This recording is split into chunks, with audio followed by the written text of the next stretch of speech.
Can you guys hear me?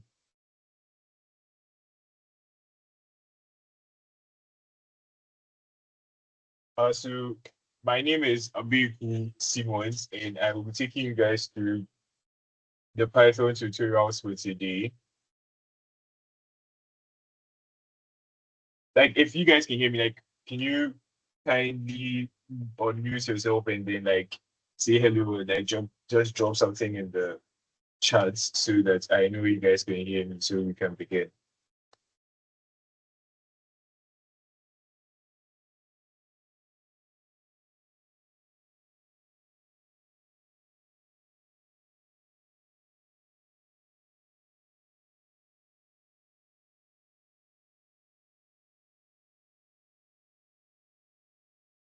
Okay.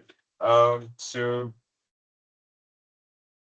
so we'll just be going through units 2 to 4 from class, and then like I'm trying to explain the slides and the codes in the slides. And if you guys have any questions as well, you can ask while I was like you're going through, and then try to attend to any questions and problems you have.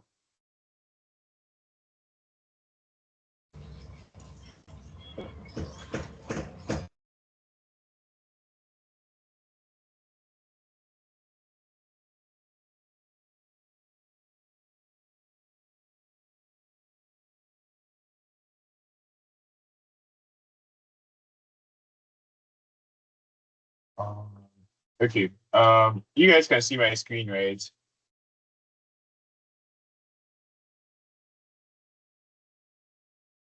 Yes. Okay.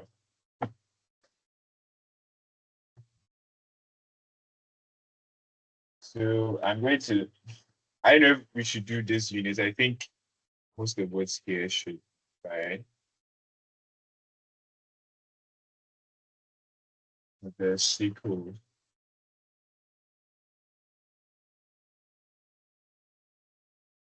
So basically, we all know what computers do, right? So computers are electronic devices that allow us to perform a lot of calculations and do like a lot of different tasks that are all based on calculations. Right. Here, we're being told that we have two forms of knowledge. We have declarative knowledge, imperative knowledge. Basically, the declarative knowledge here from the slides is just trying to see that there are forms of knowledge that are just statements of facts. Right? So, for example, here, the spirit of x is a number y such that y times y is x. Like, that's just a fact that if x is a square, if sorry, if y is the spirit of x, then it means that y squared should.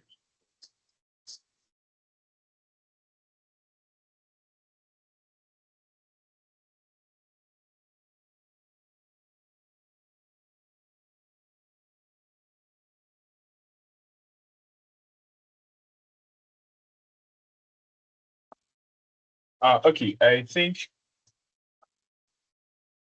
like can I get feedback from you guys? Like where do you think would make the most sense for us to start from? Because I think with unit 2, it's mostly like just reading. So if you guys want us to do that, then we can just go through it. Or we can start from the actual coding part, which is the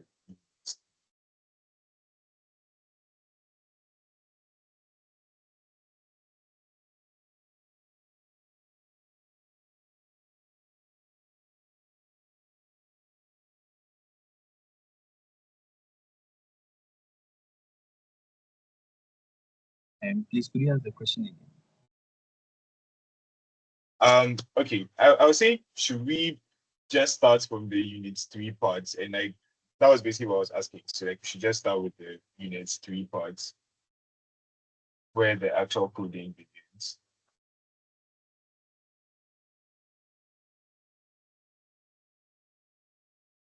Yes, I think the history part is good. Yeah. Okay, sure.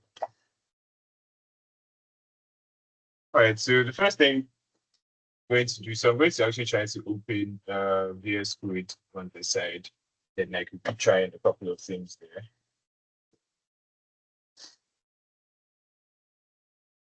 All right. So the first thing we're going to be looking at are strings, right? So strings are a data type. Yeah, a data type in Python, where they can contain, it's a data type of objects that can contain any character, any keyboard character. But the special distinction is that it has to be enclosed in, it has to be enclosed in quotation marks, either single, double, or even like triple quotation marks. So with strings, we can do a couple of things to strings. We can concatenate strings, basically like adding strings together. We can multiply strings, which like make the strings repeat themselves. So like we're going to try a couple of examples here. So let's use the example in the slide. So hi, hello there. And then let's see, name is, see, John. So what we can do is say print.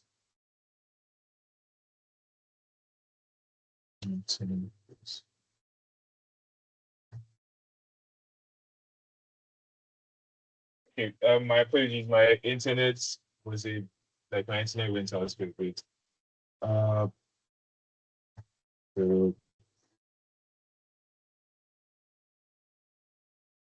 okay. So we're on strings, yes. So we're going to be looking at a couple of operations of strings. We know we know we have like various. Sorry again. I'm having troubles with my internet. Where did I get to? Like, can anyone remind me where I got to? It's like I don't know which at which point the internet cut off. So I was just sleeping.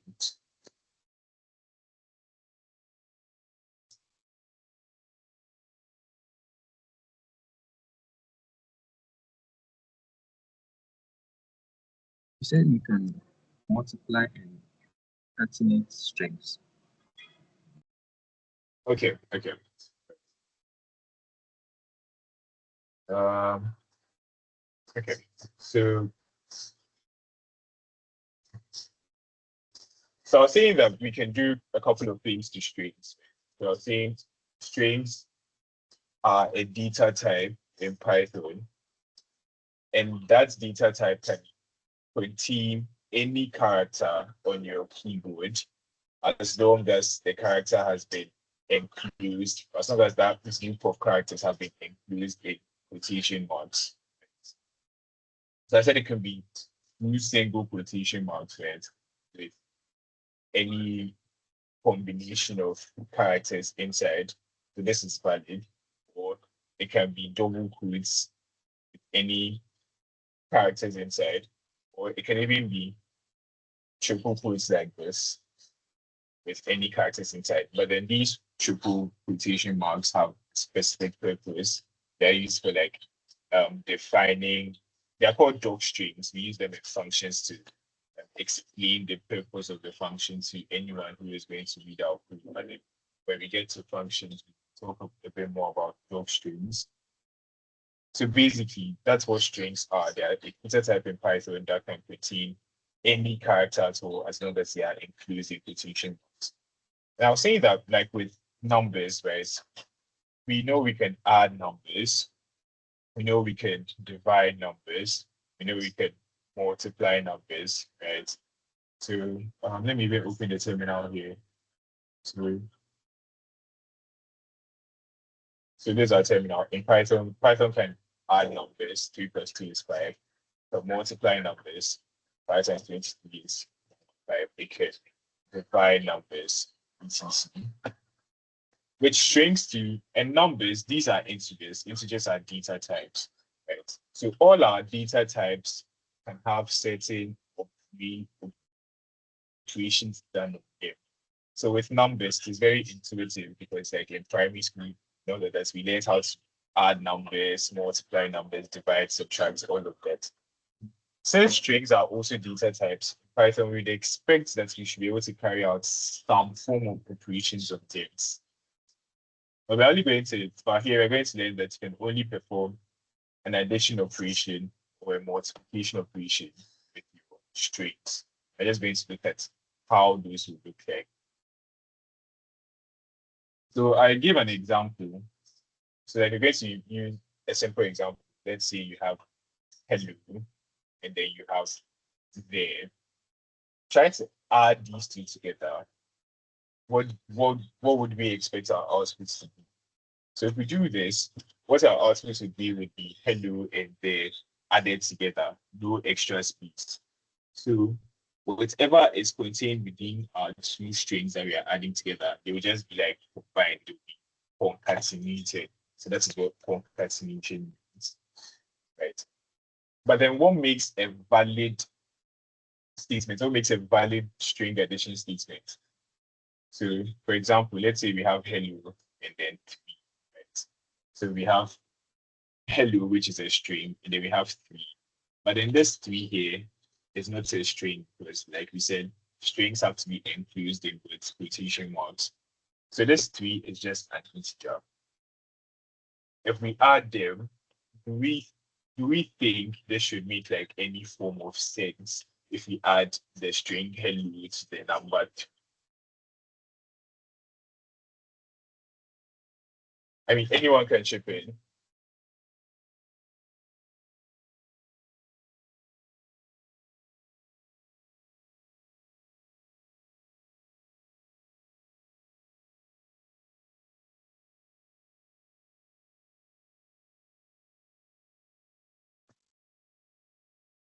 Are you guys following?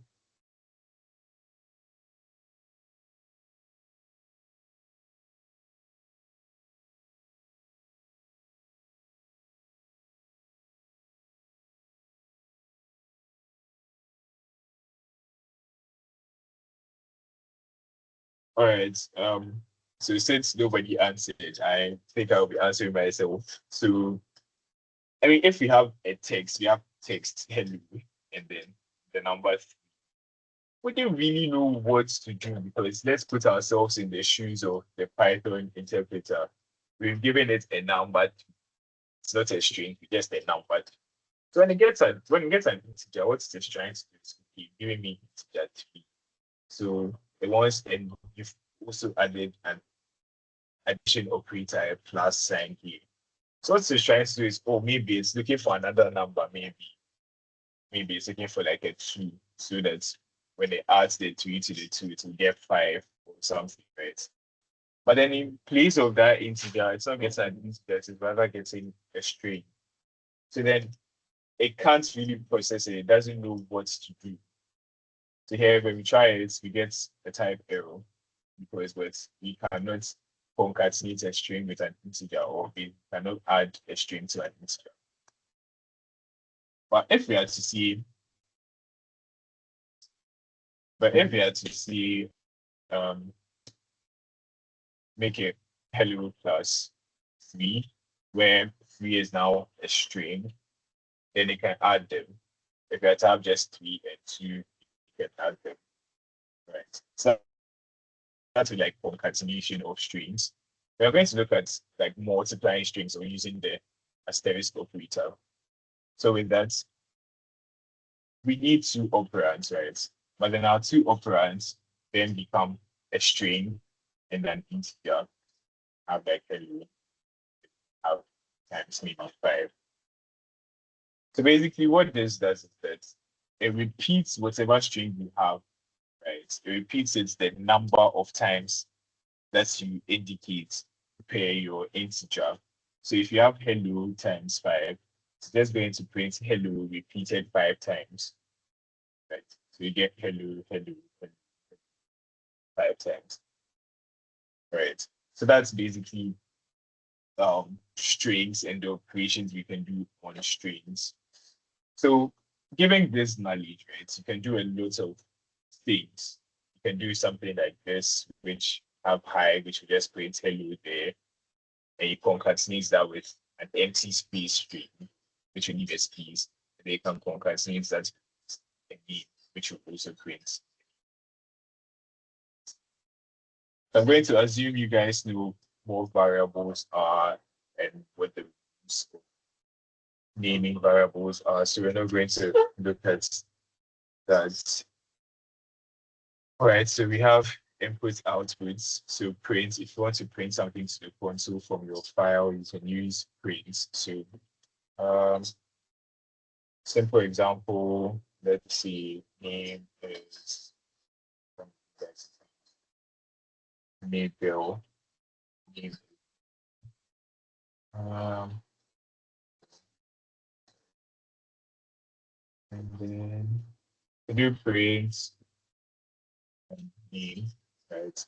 So when you run this, it's supposed to print Maybell to the console. Okay, and then inputs as well. So you see, you want to, so this is your first name. So let's take this first, that's for name. Then we don't know your last name. Once you to tell us what your last name is. So you can just say your last name is the code in inputs. And then we can put say maybe a text that we want to be displayed in the terminal when we are asking you for you enter your last name. Then we will see me. So now we're going to use the concatenation first underscore name plus this piece plus you want to add your last name plus and if I run this and that's going to when we run this, they're going to be asked for your last name. So you guys can see it's going to print out. Hello. All right. Yeah, hello. Yeah, please, I can't see your ID. You can't see. Yes, please. I don't know if it's the same for everyone else. Is it like is it that it's too small or you like I'm confused or you can't see the screen itself? Yes, it's just us. It's just us. Like there's nothing on the screen. Just an us screen. Yeah, maybe it's your network. No, I also can't see. Oh, and that's serious. Me, I'm seeing. I don't know.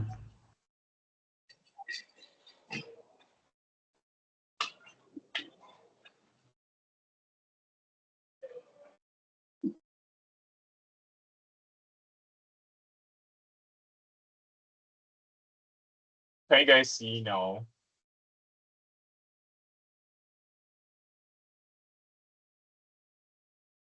No, please. No. Okay.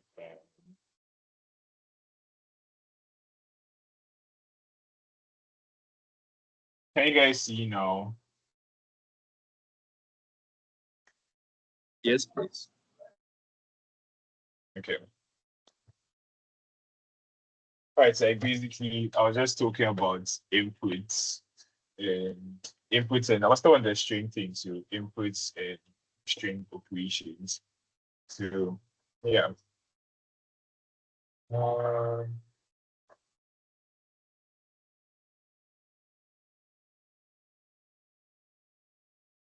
okay. And so we're still talking about operators. There are a couple of logical operators that we use on integers, or that we can use on integers, right? So we have less than, we have less than, we have is equal to, we have greater than, we have greater than, we have less than or equal to, we have greater than or equal to. And we can use these same operators on, we can use these same operators on strings as well. So if you have two strings and you want to compare them to see if they are equal, you can also use the same logical operators. So let's see. We have hello and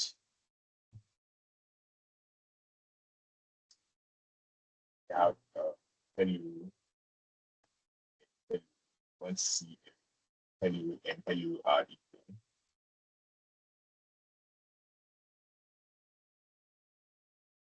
we have hello and hello, and want to check if they are the same, want to check if they are equal. You just do this, use this operator, and going to print out the Boolean value of this logical expression. So this logical expression is basically saying that string X, whatever is here, is equal to string Y, whatever is here. And so it's going to print out the logical result of that logical statement. So it's going to print out that that's true. So try that, and it's true. Right? We can change this slightly, so from hello to hell. And we can test out if hello is indeed equal to hell. So if we print this out, it's going to tell us it's false. Right? There are also a couple of other operators that we discussed, so greater than, less than, greater than, equal to, blah, blah, blah. So I think if you can understand greater than and less than, then like it will just apply to greater than or equal to or less than or equal to. So with that, we can just start with the order of the letters, right? So let's see A and A. Let's use greater than. So you can test out E, like lowercase e and lowercase e. This is supposed to be false. True. If you test out B, since the order of B, right, since B comes after A in the order of the letters of the alphabet, B should be greater than A. So if we test that out, it should come out as true. We can try it for C as well. C is further than A, so C greater than A should also be true. So that's just for like single letters. We can also let's try this.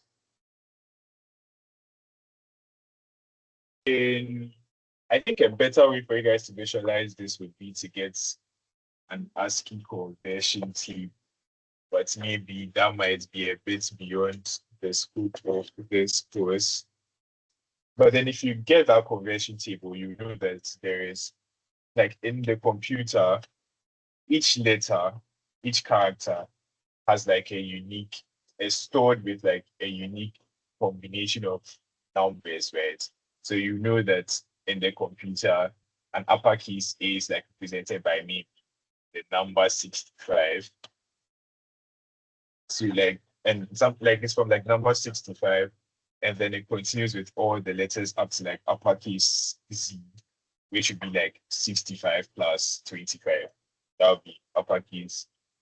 And then it continues from the lowercase letters. So all the uppercase letters will have like a lower numerical value than the lowercase equivalent. So you can try it with like uppercase and lowercase a. So uppercase is supposed to be less than lowercase a, just because with the conversion of characters to numbers, the uppercase characters have like a lower numerical value than the lowercase letters. You can try this is supposed to be true. I think for this to make sense, I think I should just pull up the chart so that you guys can see. Okay, can you guys see my screen?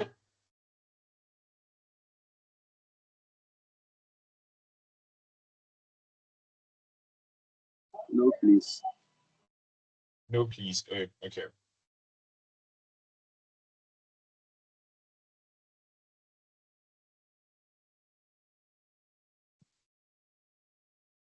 Can you guys see it now?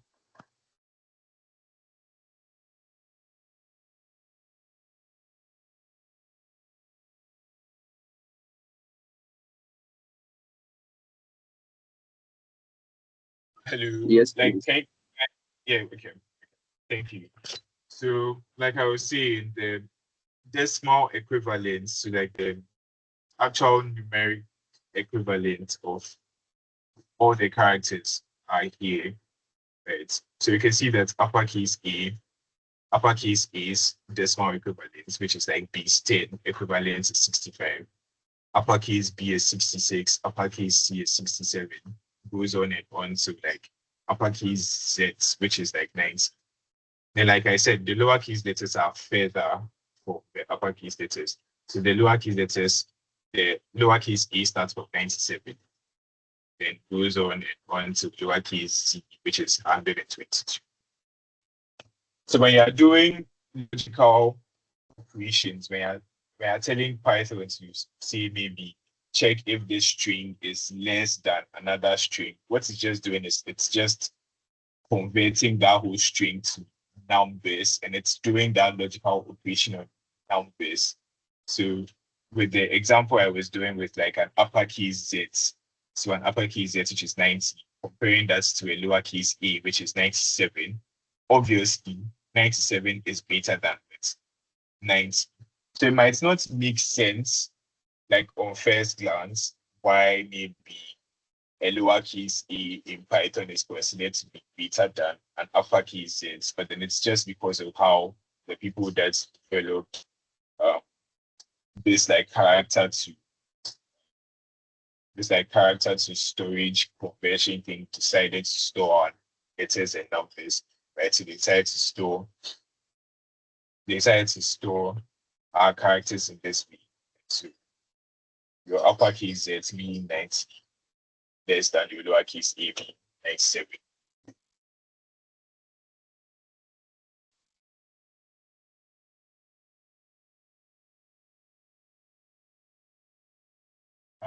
I hope that was clear.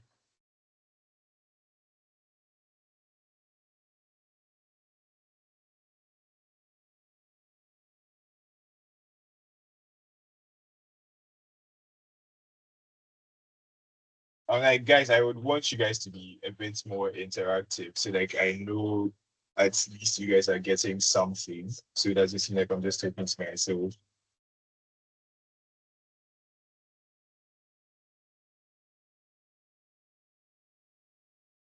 Yes, it was pretty clear. Okay. So can you guys see the ID now? Like I'm sharing the ID screen. Can you guys see that? Yes, No. please. No.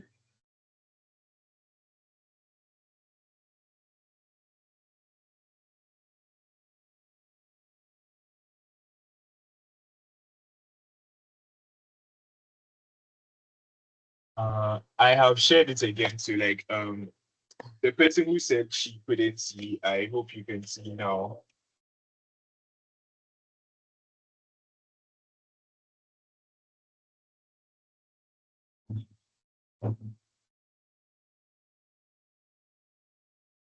Okay. So I'm just going to do another, like I'm just going to, on this logical operation thing, I'm just going to do like an example with a longer string.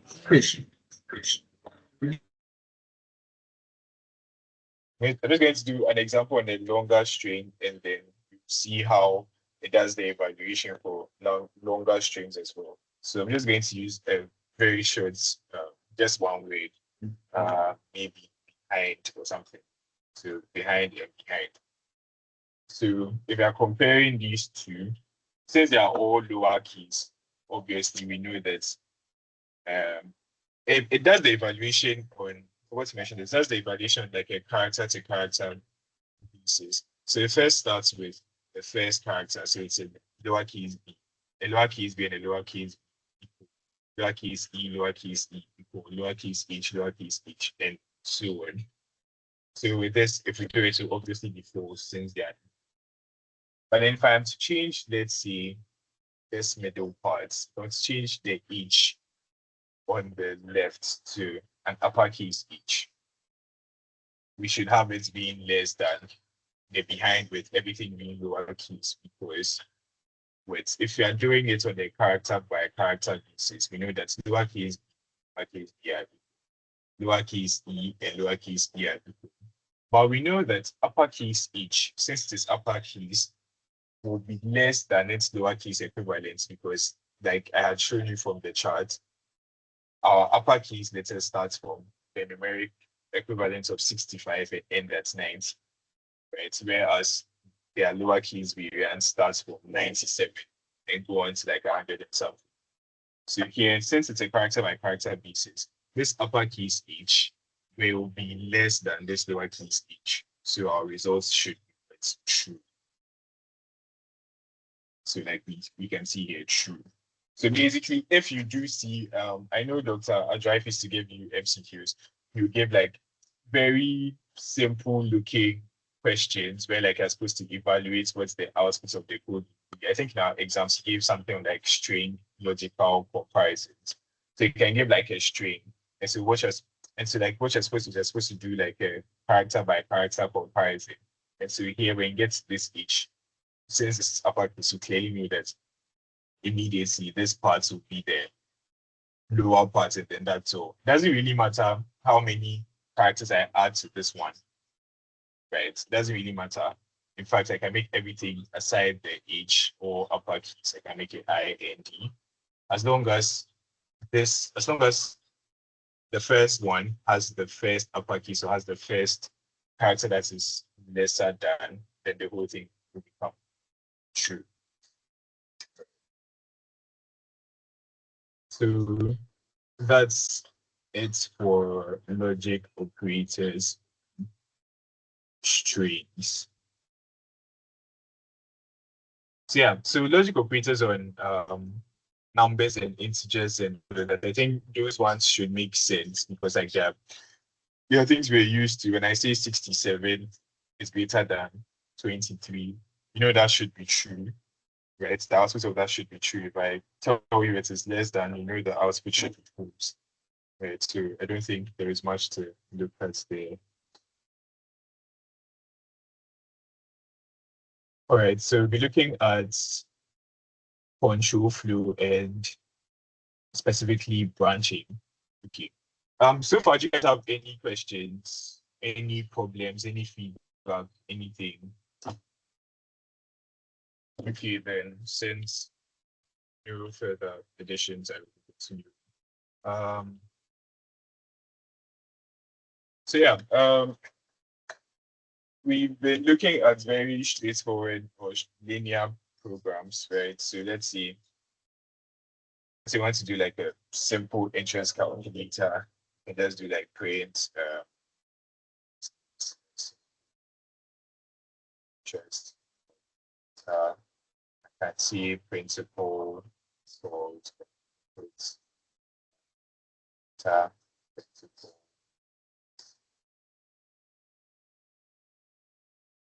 Okay, maybe I want this to be a fluid, right? So I can just cast this directly to it. So this is typecasting. So if you have any other objects, so let's say you have maybe 45. 45 is an integer object. If I want to force 45 to become a decimal number, like I want to force 45 to be a number with a whole number part in it, decimal or fractional part, what I can just do is I can just typecast it. So by typecasting, you can use any of the following functions. Right? You can use floats, you can use int, you can use str. I think should use.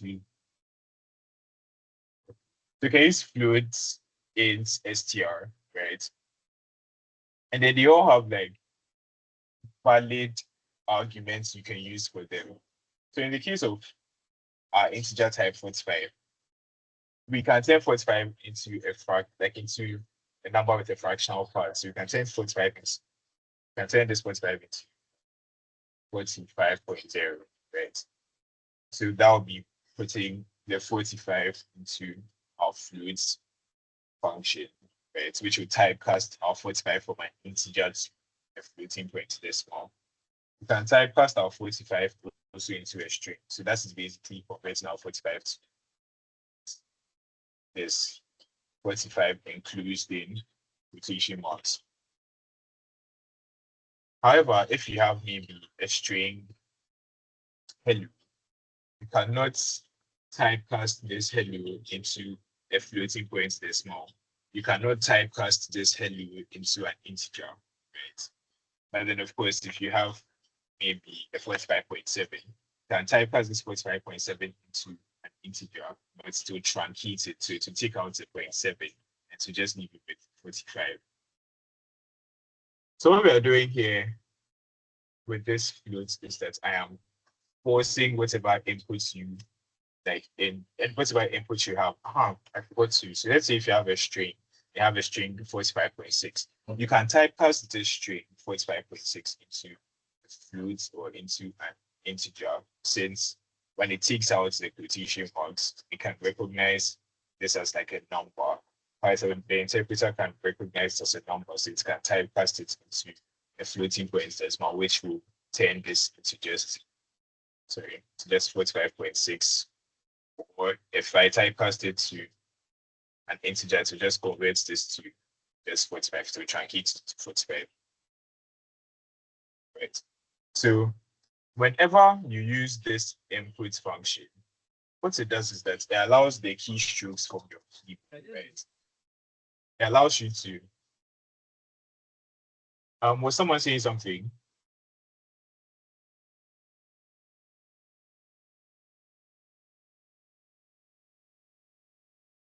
Okay, so it allows you to insert or input keystrokes from your keyboard, right? And then the Python interpreter takes it as a string, and then it uses it in your program. So what we are doing by this typecasting is that we are taking in whatever string you are putting inside, right, from your keyboard, and then it is converting that string into a float so that we can use that for our manipulation, right? Because we know that if we have, let me open Python in the terminal. I know that if I have 4 as a string and I have 5 as a string, if I use the plus sign, if I use the plus operator here, Python isn't going to see that, oh, because they are seeing that this is a 4 when I take out the quotation marks, and this is a 5 when I take out the quotation marks. It's going to treat them as numbers. No. As long as you have enclosed them in quotation marks, it's going to treat them as strings. And we know that when we have strings and we use a plus sign with strings, it concatenates them, squish them together. So it's just going to give us 45 as a string, right? So what we are doing with the floats or with the int typecasting, like I said, so let's use the same example. Let's use floats instead. So floats this plus floats 5. It's just rather going to convert this to 4.0, convert this to 5.0, and add them, and you get 9.0. So that's what we are trying to do. So that whatever principal amount you input, the computer is not going to treat it, the Python interpreter is not going to treat it as like a string, so that we can actually do multiplication and addition, etc. with it. So we have principal time, and I think we need with interest. So principal time, let's see. So that needs to be an integer. Let's make it a float. So floats inputs enter number or years held, and then we can have reads. So reads inputs enter interest rates. That's the fraction. And then you can just see print your total at the end of, then we can use the concatenation at the end of time. The end of time is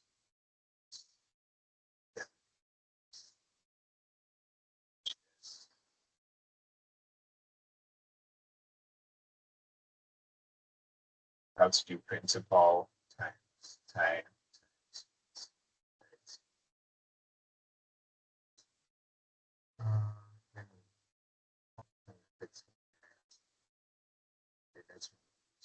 All right, so this is basically like a simple program. So our principal amount, let's see, we have 550. We are holding it for 2.5 years, so 2.5 years, and our interest rate as a fraction.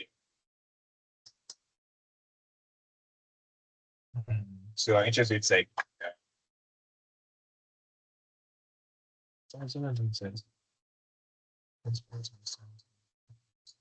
Yeah, so principles of fraction. So let's see.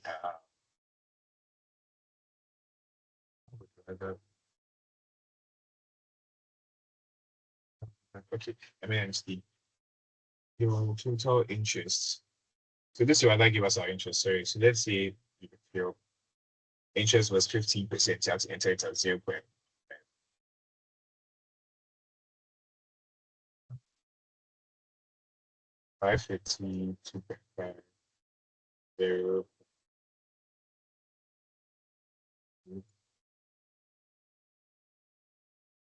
No completeness is too high. You can only completeness is too. Oh, okay. So yeah, debugging time. So we have to go and to use, if you want to use anything in your print function, you have to, if you want to do any like concatenation in a string, like if you want to concatenate anything, it has to be a string, right? So in our print function, we are trying to concatenate this whole line. So like your total interests at the end of whatever years is whatever amount of money. So all of this has to be converted into a string before we can concatenate it with the other strings.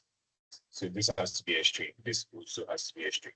So we can do, so basically if we do this, Python is going to run this as like an operation, a multiplication operation on floating points decimals, so like on decimal numbers. And then afterwards, it's going to convert it to a string, right? It's time passed to a string. So let's see 550 again. 2.5 is 0.15. Yeah. So your interest at the end of 2.5 years, 260, 25%.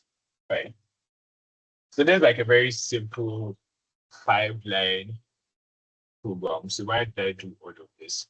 So basically, I just wanted to show you that you can do a lot of programs that don't necessarily need the user to, like, doesn't need the program to make any choices, right? This is a very young program. I just ask you how much you put into your bank account. I ask you how many years you have kept that amount of money in the bank account. And then I ask you how much interest does your bank give you every year. That is all. Then it calculates your simple interest at the end of the holding period, right? So that's a very linear program. The program doesn't have to make any choice if, oh, so if your interest rate is rather 10% and not 15%, maybe the calculations will be different. If it's rather 20 and not 15, there will be another different calculation. Like, I think you guys also did that sliding scale thing. Like, if people with different incomes, right, are taxed different, right? So with that one, based on the income you get, the interest, the tax percentage on your income is a bit different. So with something like that, you have to, if you're designing a program to run, to calculate someone's taxes, right? It's supposed to be able to make those decisions. Because if someone is earning 10,000 CPs, their tax percentage is not going to be the same as someone earning 500 CPs. So the computer has to be making decisions based on what's the inputs is, and then to make decisions to do calculations and then get you your output. So that's what we're going to be doing.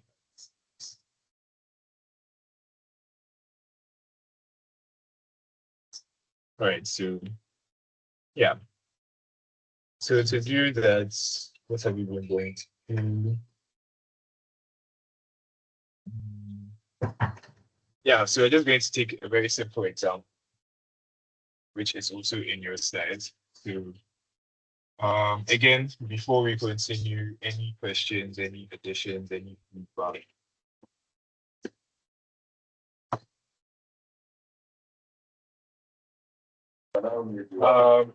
Okay, so I am guessing you guys do not have any questions.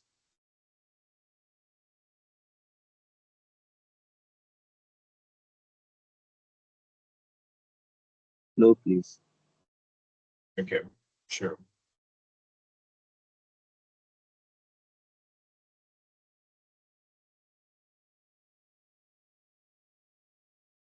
All right, so we'll be continuing with the branching. All right, so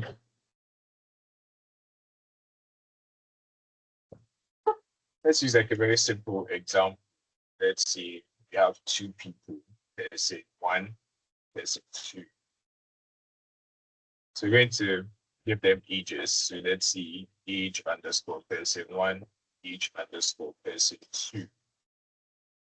So we're going to see person one is like 25, then person two is 40, right? So we want to print some set of messages to the screen, but then we want the computer to make that decision based on the ages of the people, right? So now the decisions I was talking about gets the computer to choose. So the program is no longer linear. It's not doing everything that we have coded. It's only going to do some set of actions if some certain criteria have been met. So to do that, we use the if statement. So in Python, if statement have like a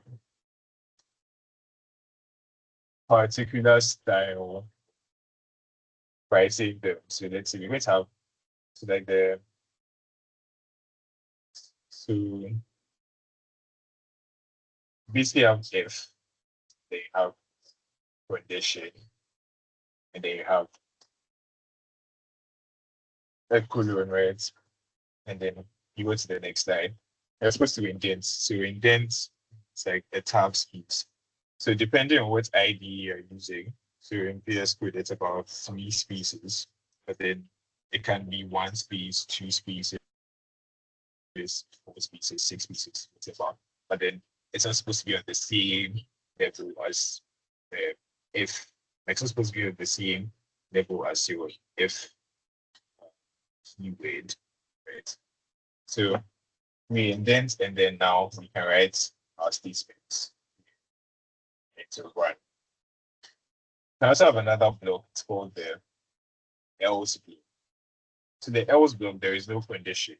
It's basically like if whatever, if this condition is not met, then the else block will be run. So also have your else statements here as well. And then there's an additional one, which is like your else if, which is shortened as else if, right? So else if condition. Then you have your statements.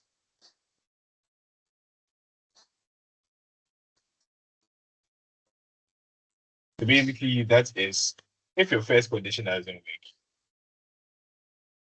the else if is like another condition. So okay, if first statement doesn't work, else if it's another thing. If it's not that, you have another else if. So you can have multiple else ifs, right? Ad infinitum. And then you can only have one else. So for each if block, so for this first initial if, you can have millions of else ifs, but they can only have one else. Additionally, you can decide to have an if without an else. So you can have just an if block and have another if block, another if block, if, multiple if blocks, but then no else. But then as long as you have one if, you can only have one else block attached to that if. So let's just try to do something here. So if maybe, let's if age of person one.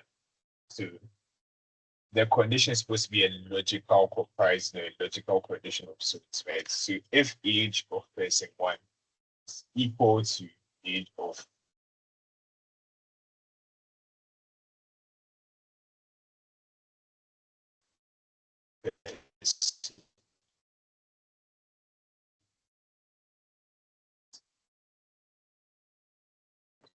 guys, like, is there any? I feel like the time is like our time is like almost up. So like, I would want this to actually benefit you guys. And looking at how you're not really interacting, I'm not sure this is where you guys have a problem with. So please, like whatever specific problems you have, let me know, like just type them in the chat box or something so we can address those ones specifically so that everyone is helped here. So it's not like I'm just speaking to myself and in the end they are not benefiting anything. Hello, can you hear me, please? Hello.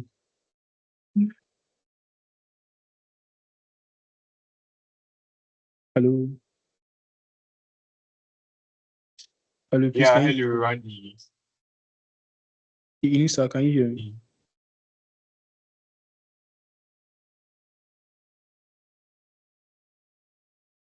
Yeah, so the tutor was asking where you have challenges and you guys have been silent about it. I think just one person said that he should go over in iteration and scoop.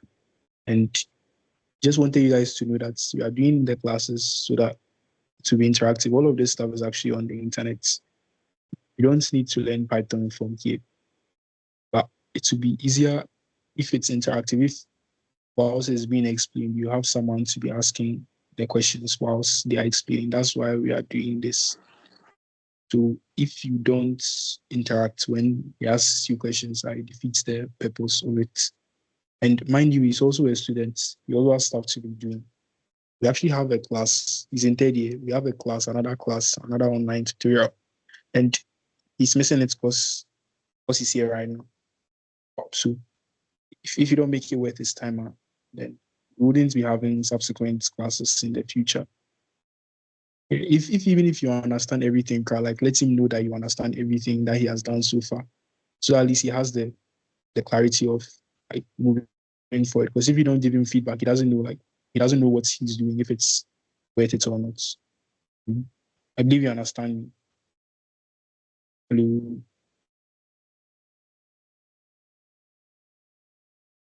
Hello. Hello. Yeah, I believe you understand me. Yes, please. Yeah, so please make it more interactive because we want to keep on doing this. And it's only depend on your feedback. Yeah, so once again, is there anything that you don't understand from what he has done so far? Someone mentioned iteration and scoop. So you can either unmute yourself and then tell him directly or type it in the comment section too.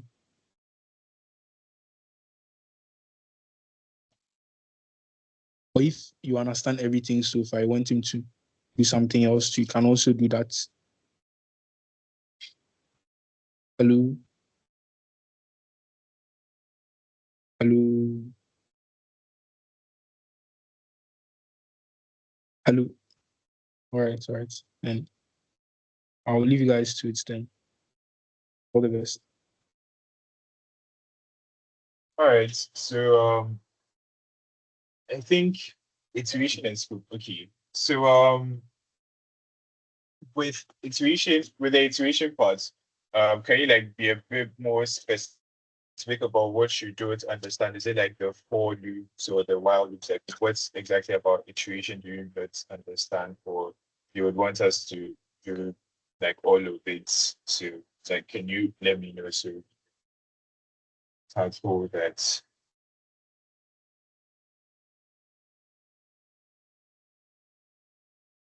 With for and while. Okay. All right.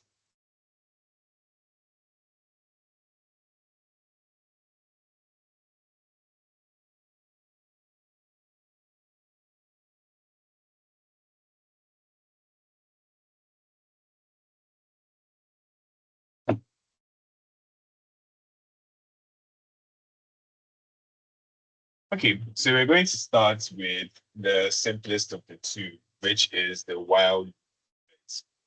So I think you guys should know the format of a while loop, but then we're going to still do that's it. So we have while, like the keyword while, right? While some condition is true, while some condition is true, we're going to have some statements here, right? Then the statements will run. I hope you guys can all see my screen. Yes, please. Okay. Okay, so like I in range, sure, we'll do all of that. Okay. So yeah, that's basically the while loop. So we're going to look at a very simple example. So let's see. Okay, so we're going to have maybe n equals 10. So our n is like a counter of sorts, right? So we're going to see while no, let me just start from n equals 0 instead. That way that makes more sense. So our n is our counter, right? So while let's say our n is less than 10, we want to print the value of our n, and then we want to increment our n. That's one. So this is basically just going to count for 0 up to 9, I think. Yeah, so 0 to 9. So let me explain how this works. So our n equals 0 is our counter. Our n is a variable. And then to that variable, we are assigning the integer 0. That makes sense, right?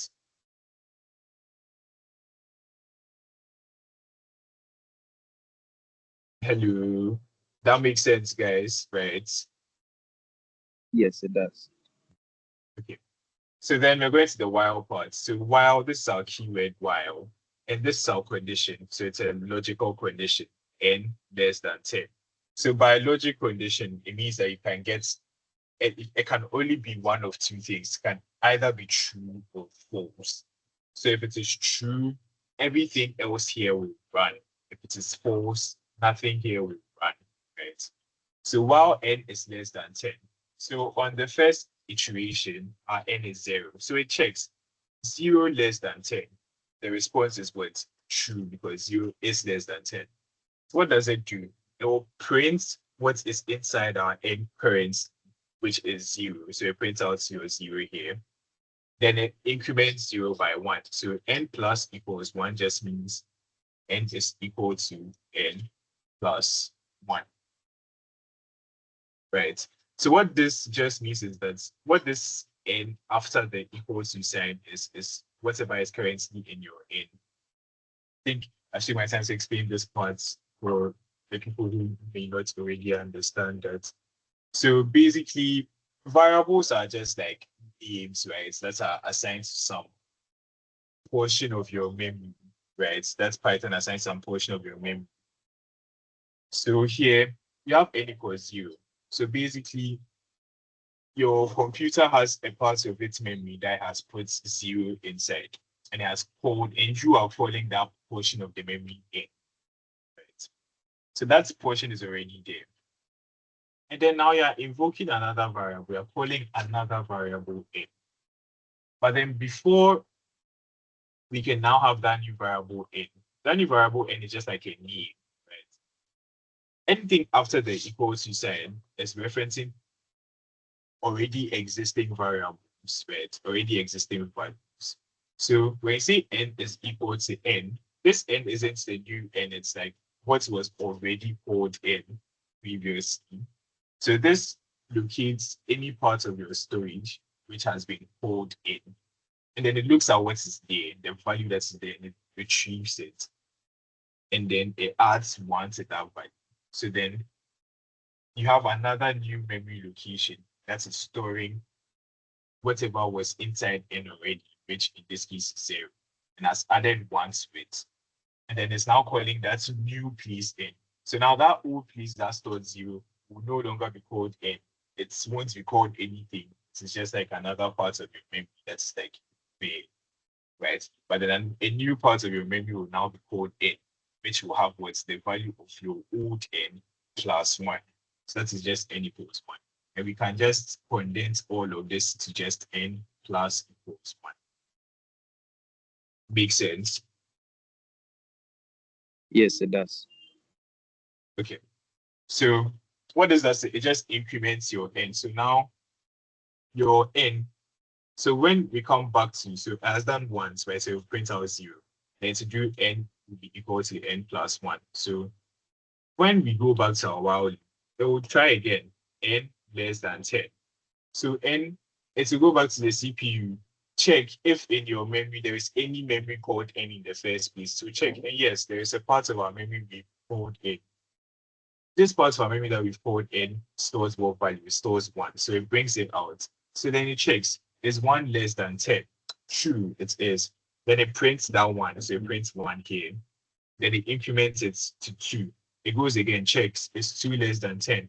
Does that up till it gets to 8. When it gets to 8, is 8 less than 10? True, prints 8. Increments 8. 8 goes to 9. It checks, is 9 less than 10? True, prints 9. Adds 1 to 9 becomes 10. Then it checks, is 10 less than 10? 10 is not less than 10. So then it quits, right? So then your while loop terminates. So that's why we go from words 0 to 9. Makes sense. Yes. Okay. So this is like a very basic example of how the while loop works. Okay. So then we're going to try with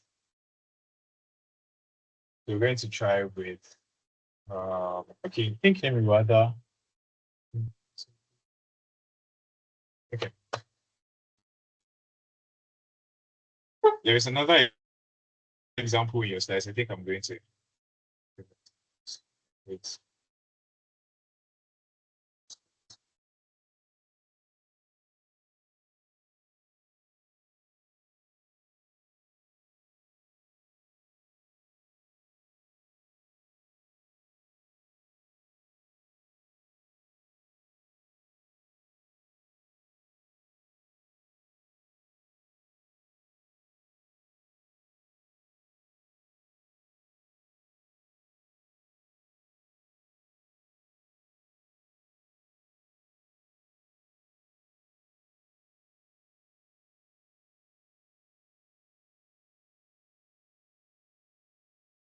Okay. So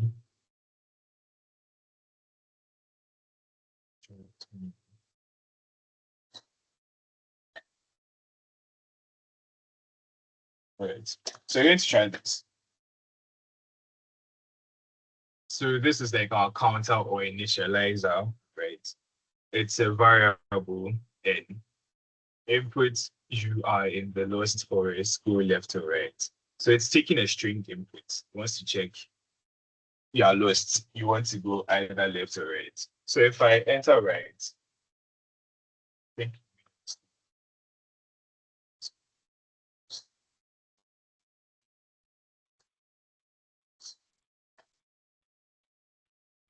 does anyone want to help me with what to enter?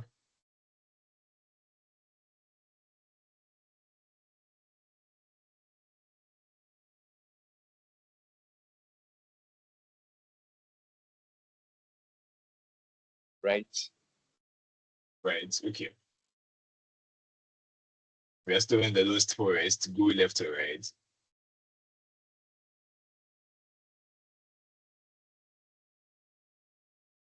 Anyone can say anything.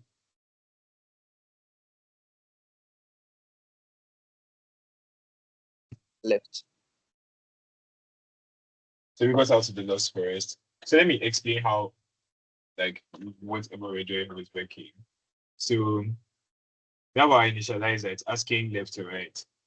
So this is our, like our while loop, right? So while our input is right, then it is going to ask us again, we're in the lost forest, are we going left to right? So if we tried it and we just did right, it will keep on asking us. It would always check what's our inputs this right, then to ask us again. So when it asks us, and then we put in right, then it will come back to the while loop again and it will check.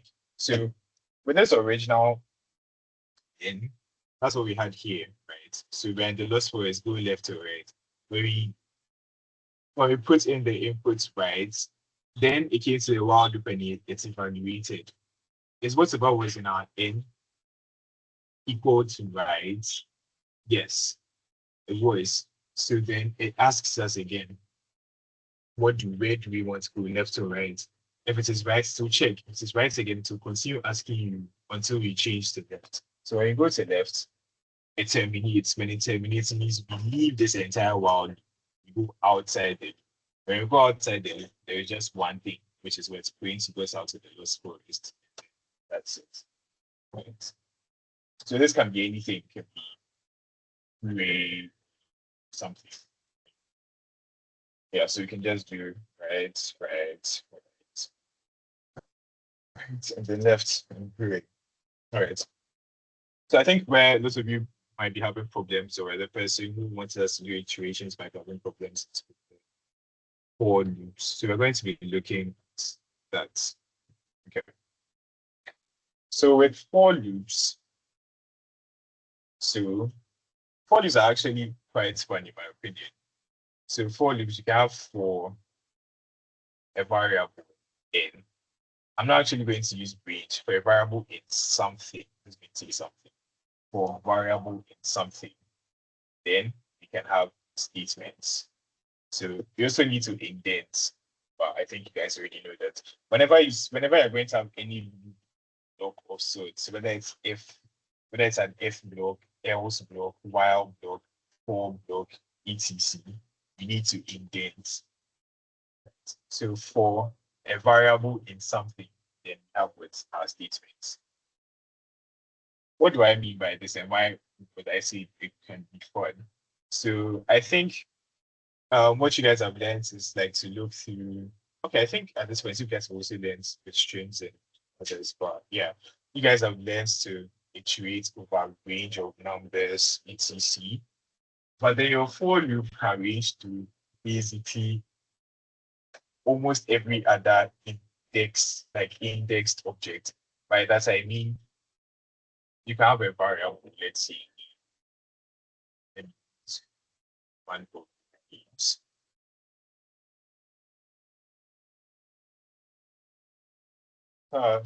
So sorry again. I'm still having challenges with my. Remind me where we got to, or like where the last, when the last heard.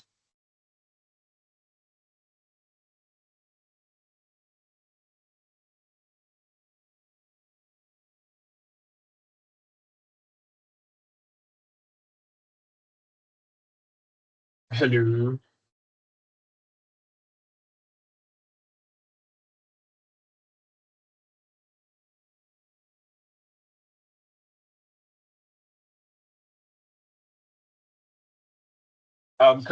Can like you guys can type it in the chat or anything. Like where did I get to? Like where did you guys? What did you guys last hear before I went off? Okay, okay. All right. So I hope you guys can see the screen, right? All right. So I was saying that for loops also have a very simple format. So we have the keyword for, right? And then we have for a variable, right? So for any variable in something. So I said for variable in something. I don't want to use range per se, right? Then we have a colon, then indents, and then we have our statements. So we're basically trying to do a for loops is that we have what for loops do is they go to data objects, right? So in Python, we have data types, and some of the data types are like objects, and they consist of multiple other data, like multiple other data types. So an example is a string. So let's say the string Emmanuel. Emmanuel consists of different characters, consists of the character E, the character M, the other character M, and A, and N, a U, an E, and an L. Right. We have we can have a list, right? I think you guys have done lists, so we can have a list of different things, list of characters and numbers. Can have a very weird list. You can have dictionaries with like keys and let's see keys and with values and keys and values, I think. So it's supposed to be this. Out. Then we can have something else out this. Let's see. Yeah, so we can have dictionaries, and with the dictionaries we have these are the keys. So the dictionary is also like a collection of different keys. So here the keys would be name, age, etc. And then we also have values. So the values would be Emmanuel, 12, etc. Right. This list is also like an object which consists of multiple, it's a composite data type. So it consists of multiple other data, right? So it consists of the character E, the character B, number one, the number two, right? So what the for loop allows us to do is it allows us to iterate over these composite data types, right? So we can, so that's what I'm saying, it allows us to go through something. So it's not necessarily one, it's not necessarily a range per se, but it can be anything that consists of other individual data types, other separate forms of data. So for what that variable is, it can be, you can name it anything. So it doesn't necessarily have to be I. So let's say for letter N. For letter N, let's try this. For letter N, brains letter. Let's see if this will work. So let's try this. And it works. Are you guys following?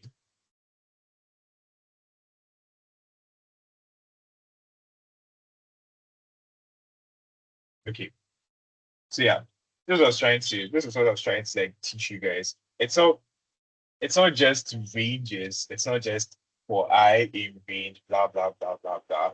That is like the most common use, one of the most common uses of for loops, but it's not the only thing. For you to be able to understand for loops, though, I think you should like remove your understanding of for loops from ranges and start looking at them as like any form of iterable data. I know the terms are becoming a bit much, but then like any form of data that you can divide into different parts. So in manual, like I said, you can divide into like E, M, M, E, N, U, E, L. So meaning that you can use a for loop to go to each of those divisions, right? So to do that, we need to temporarily store each of those divisions. And to do that, we need a variable. So that is what this is doing. So for letter in one, right? Print letter. So it's going to go to Emmanuel. Go to each letter in Emmanuel. You're going to print that letter. So like we've done for letter in Emmanuel, print letter. So it has printed E M M A N U E L. You can try another name. You can do Tracy. So for letter in Tracy, print letter, and it's going to do that TRACY. You can try another thing. So we can say for maybe OBJ for objects. So for object A. For object A, we're going to use a list. We're going to use no, let's use fruit. So for fruit in, fruit is a sorry, for fruit in this list. So apple, pineapple, pawpaw. Okay, my list of fruits aren't very creative, but yeah, pawpaw, maybe orange. Yeah, sure. So you can print that. So you're going to print each of the fruits separately. So we have apple, pineapple, orange, right? So this is like what I want you guys to get. We're just going through different divisions in any composite detail. So to the example or to the type you were introduced to in class originally is the range. So for I in range is a function. I think let me use a comment to explain that. So range is a function. Do I even remember how the range function is? I think we find out, I mean, we are all testing, we are all learning. So the range is a function, right? It takes I mean, in this case, you're only going to give it two arguments. So arguments is basically the inputs to the function. So range takes two arguments. It takes the start number and the end number plus one, right? So let's test that out. So let's say for I in range, I think it has two arguments. Component. So for I in range, let's say 1 to 9, print I. Yeah, so it does from 1 to 8. So what it does is it prints, so let's see, so like I said, so it prints, so the range takes the start number and your end number plus 1, right? So if you want to have, a range of numbers from 1 to 10, your start, what you put here, your first argument. So let me make it, let's have two. So let's say range x plus y. So what your x has to be what? 1, if you want to count from 1 to 10. But your y has to be what? Your end number plus 1. So which should be 10 plus 1, which would be 11, right?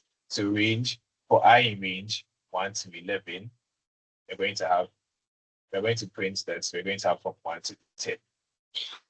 All right. So maybe the I doesn't make much sense. I is just a variable, like we said, it is arbitrary. We can take I out and see for number in that range, right? So for number in range 1 to 11, it's going to print from 1 up to 10, because it's the end plus 1. So for number in range 1 to 11, print number, and it's going to print with 1 to 10.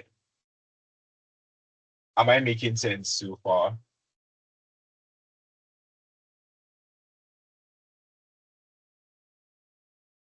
Okay. So basically, that's it. I'm sure. I think there should be another argument. Yes, there's another argument step. Okay. So we're going to look at step 2. So we want to be able to print a range of numbers. The range function allows us to print like a sequence of numbers, right? And with sequences don't necessarily have to always be in steps of +1 +1, right? You can have a sequence of numbers like all odd numbers, right? So all odd numbers have, so let's say all odd numbers starts from 1, right? And then add 2 to them too. That's not even saying, I'm so sorry. So let's say if it starts, let's say find maybe odd numbers between 1 and 20, right? We would start from 1 and then we add +2 +2 +2 +2 +2 until we get to a number that is less than equal to, right? So to do that, I'm just going to type them out. So we have 1, right? +2 will give us 3, 3 +2 will give us 5, 5 +2 will give us 7, 7 +2 will give us 9, 9 +2 gives us 11, 11 +2 gives us 13, 13 +2 gives us 15, 15 +2 gives us 17, 17 +2 gives us 19, 19 +2 gives us 21. However, 21 is greater than 20, so you can take that out. We are left with odd numbers between 1 and 20. So to do that with our range, we can just do for number in range 1 to 20, but then we want our steps to be with 2s. If you don't assign this extra arguments, right? So our arguments are separated with commas. So we have x, y, z. But then this z is what's optional, so we can put optional here. If you don't indicate your z's, it will automatically put 1 there by default. So it will just be in steps of 1. But then here we indicated it that we want it to be q. So instead of saying for number in this way, you can just put for odd number so that it is more descriptive. For odd number in that range. And we print it, we're going to print out all odd numbers in that range. So 1, 3, 5, 7, 9, 13, 14, 17, 19. Or if you want to confuse people, we just put I there, but then I mean, as programmers, we know we just use I as a shorthand for loops too. Like just to code faster, because like if the person just reads through your code, they can clearly see you're trying to print out odd numbers. But then just so you understand, it is just a variable name. It can be anything. So when we try this too, it's going to print out the same thing, 1 to 19, like odd numbers from 1 to 20. So that is your 4. Another thing too, if you can decide to not indicate your decide to not indicate. In fact, your starting step are both optional. So if you do not indicate, let's look if you do not indicate your start and step. So let's say you only say for I in range.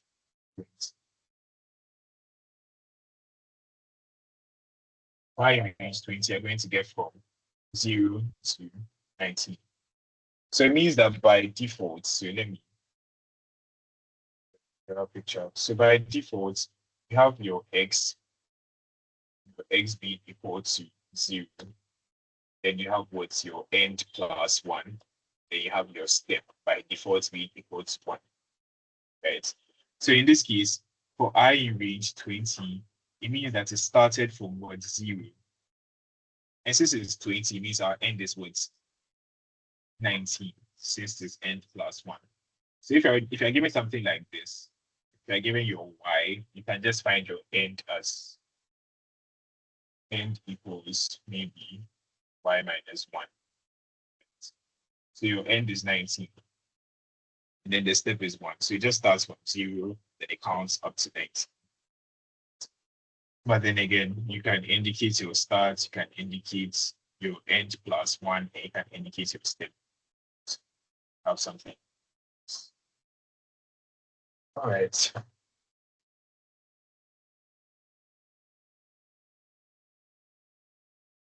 So yeah, and you can do a lot of different things with your for loop. So you can use it to be add things you can try. You can use it to be like adding numbers together to like a certain sum. You can use it to change things. It all depends on the program you're trying to run, right? But then if you understand this, like if you understand this basic principle, this basic concept, I think applying it to other things should be a bit easier. So the person who had a problem with iterations, are you fine now, or is there something I haven't tackled or anything? You can drop it in the chat or unmute yourself. It's-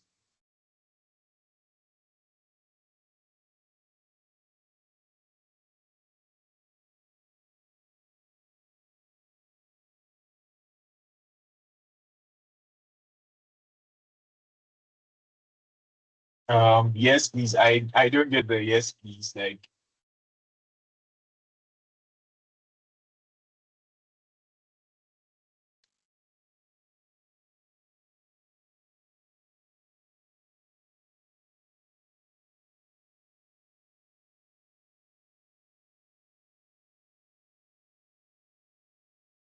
yeah, fine for now. Okay, that is great.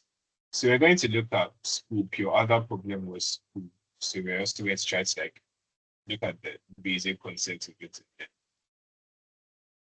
Okay, so scoop. Right.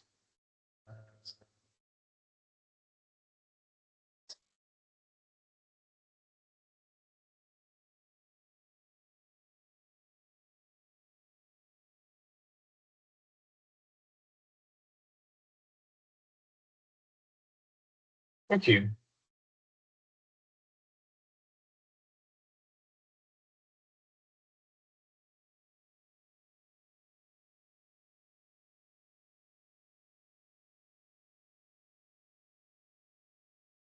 Okay, so we're going to actually try to kill two birds with one stone.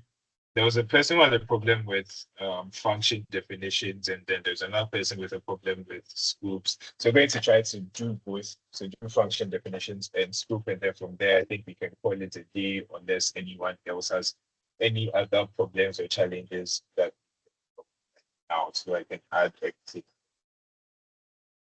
or have verify and investigate. Recursion and towers of memory.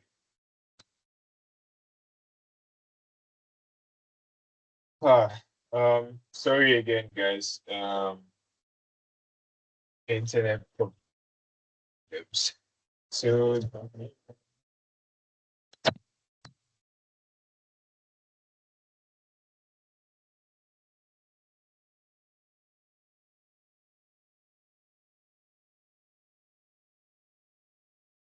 yeah, so we'll continue with scope and function definitions.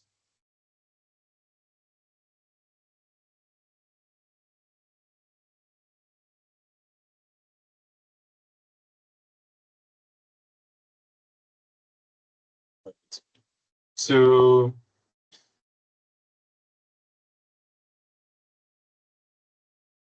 okay, so in Python, the keyword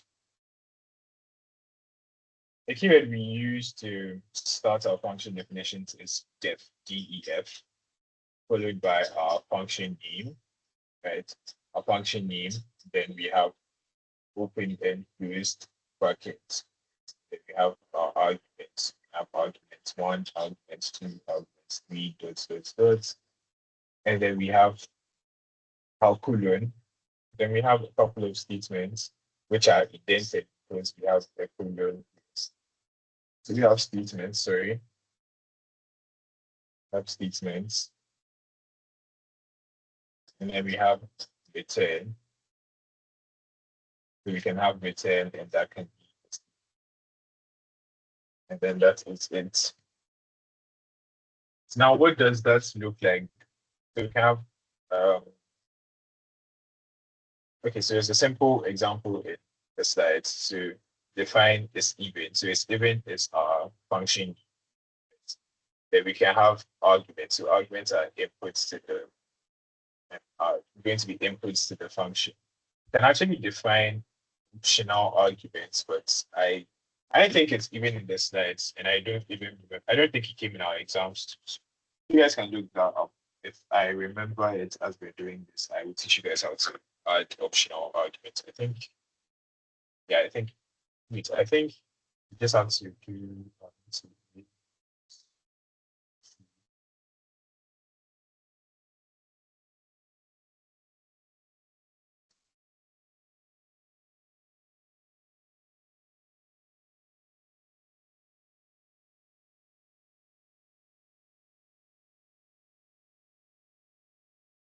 yeah, so you have something like this. I'm going to explain what this is. Yeah, so we can, so let's see this event. So we can have number here. So number, then have 10, number, percent 2 is equal to. So this is a function, this is our function definition. This is an example. This function definition defines the function is underscore even. That's our function name. The function has one argument, one parameter, one input to it, right? And what's the function? It has no statements. You can add a couple of statements, but then they won't really do anything for us because what we want to do is we want to tell if a number is even. So let's say we can do number and do something. And let's say print your number is means, right? So your number is string. So your number is that 10 number, blah, blah, blah. But even before that, we can also let's say print if your number is even. So you can print.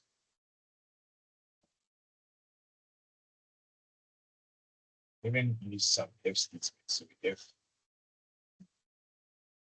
sends to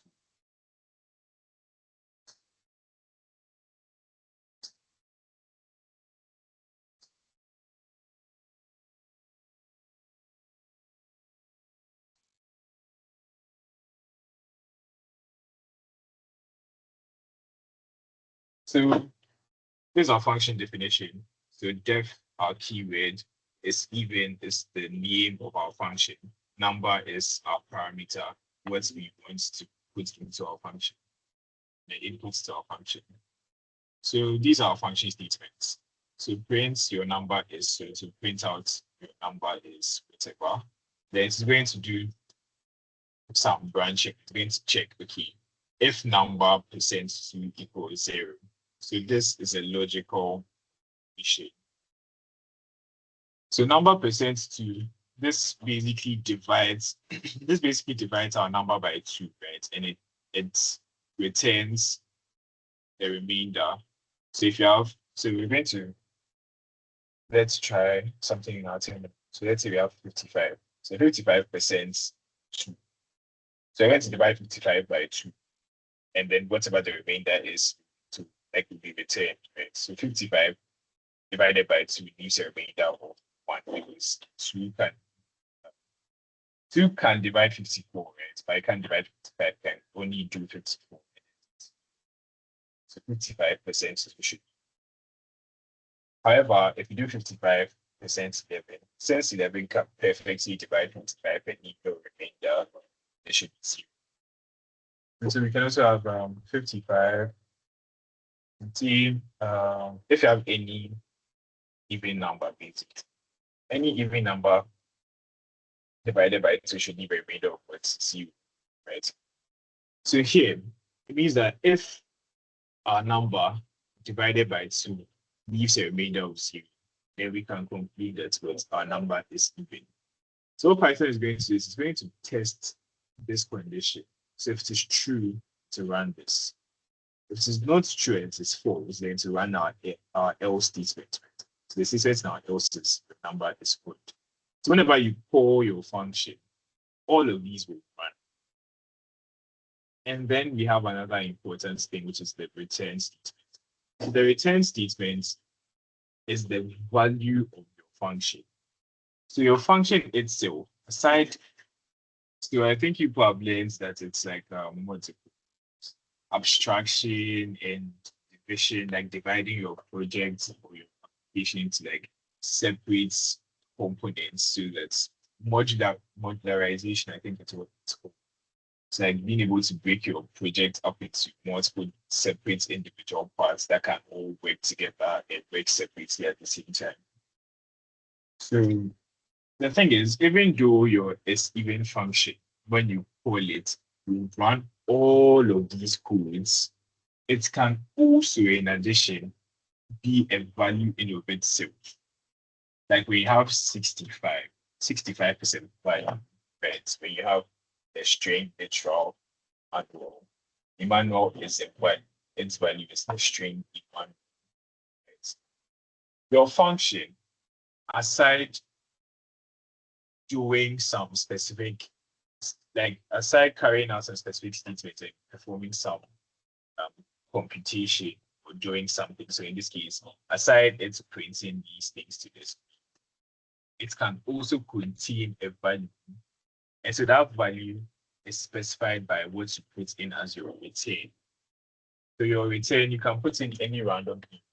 Return 4. You can return hello. You can return hello. Or you can return what we returned, what I returned originally, which is number sent to. Why this is important is that it's even if maybe you are not like, even if you're only at the console, right, and you're not, you don't care about what is printed or anything, and maybe let's say you just want to know straight up if the value of a certain number, like if a certain number is even, it's not. Without to print anything to the screen, you just want to check the return value, the is even function. You can assign that to another variable. Let's see. You can see even should be equal to this underscore. Outputs like 55 here.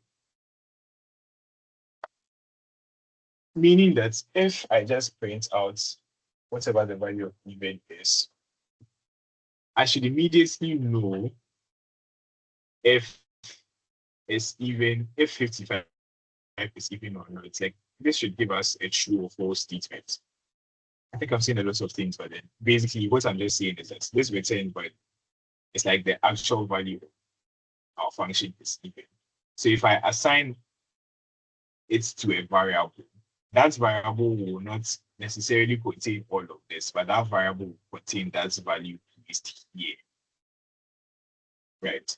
And then in this case, so let's say if I put 5 here, even, well, if I print even, so just print 5. That's the return.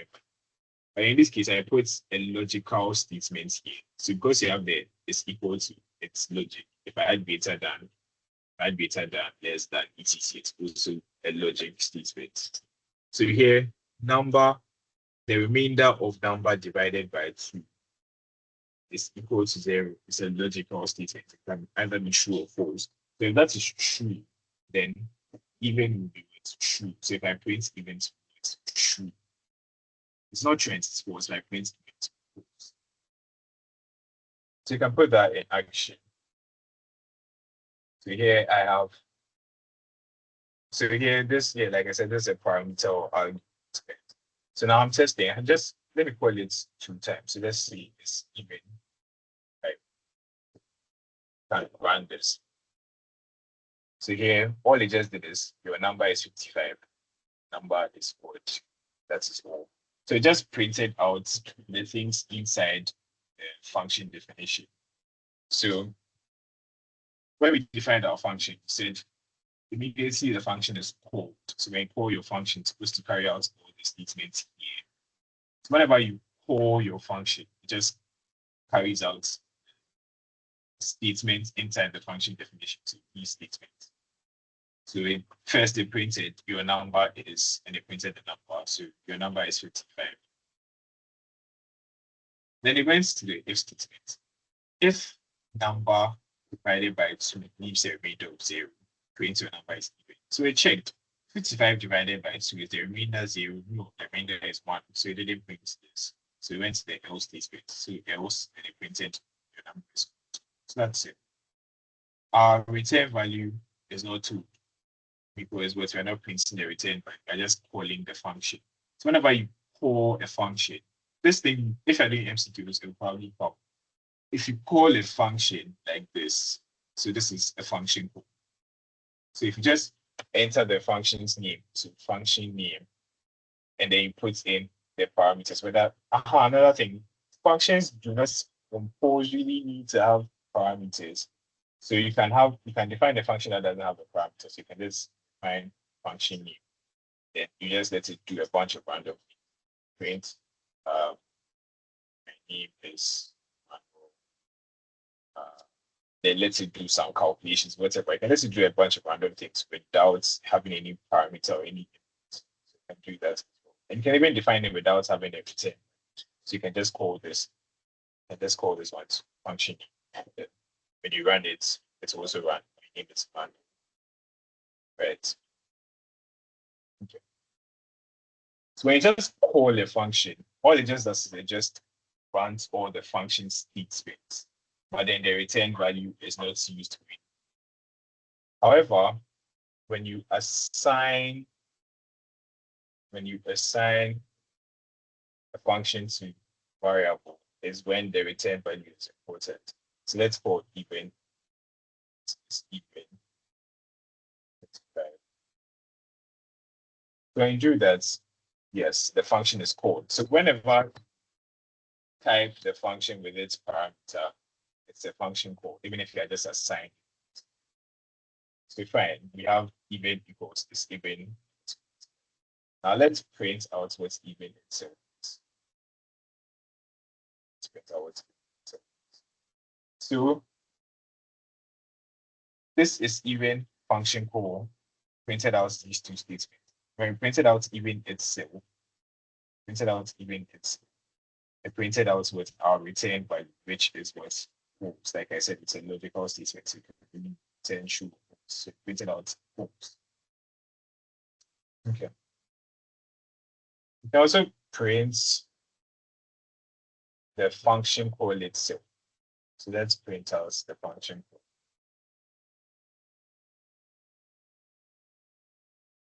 Okay, let's print out the function.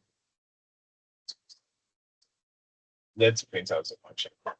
So when you print out the function call, it's when you put the function call inside print.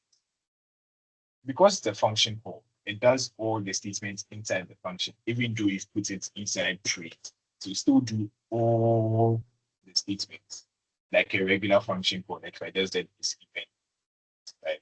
Or if I assign this something, if I said A is even, right? It will do the function call things.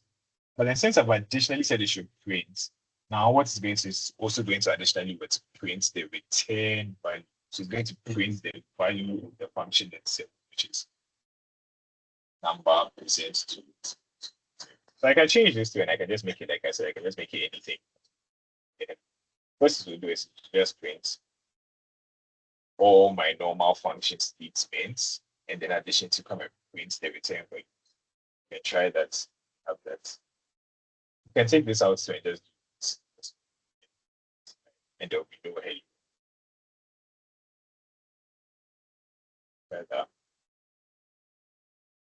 Okay, so that's like the basics of function definitions and return statements.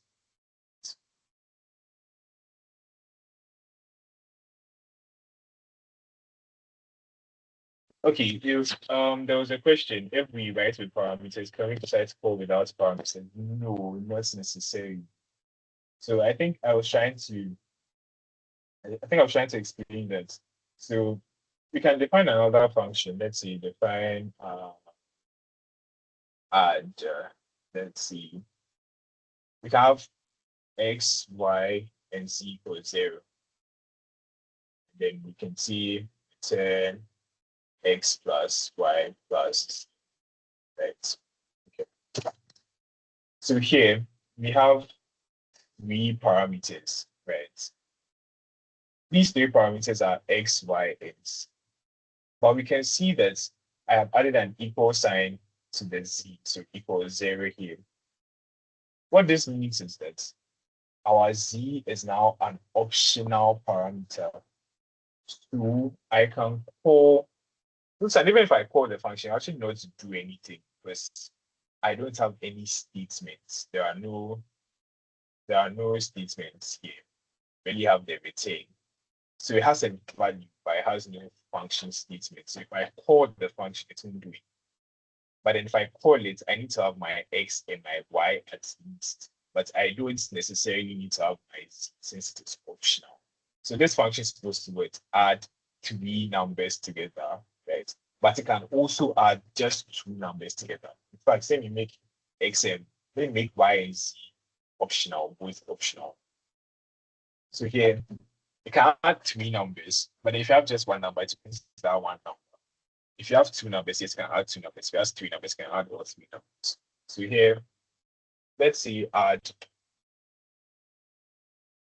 and let me comment out all this.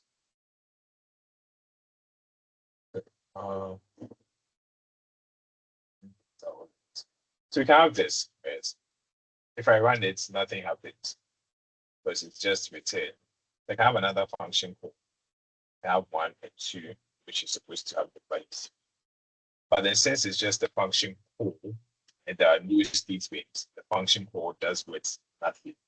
I can do add 1, 2, 3, which is supposed to have the value of 3 plus 3, which is 6. If I run it, nothing. But if I do print on all these function calls,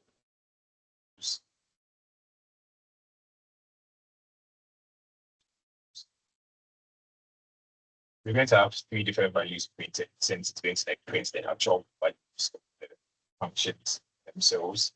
So yeah, I have words 1, 3, and 6. They are not getting any errors. Why? Because y and z are optional parameters. And since they are optional, they are defaults, and I have set, so here I can set it to, I set y to like 2 or something. If I change that to c, then the first one is no longer 1, it becomes 3. Yeah, you can change what's the default for your optional parameters are. But as long as you set parameters, so you can also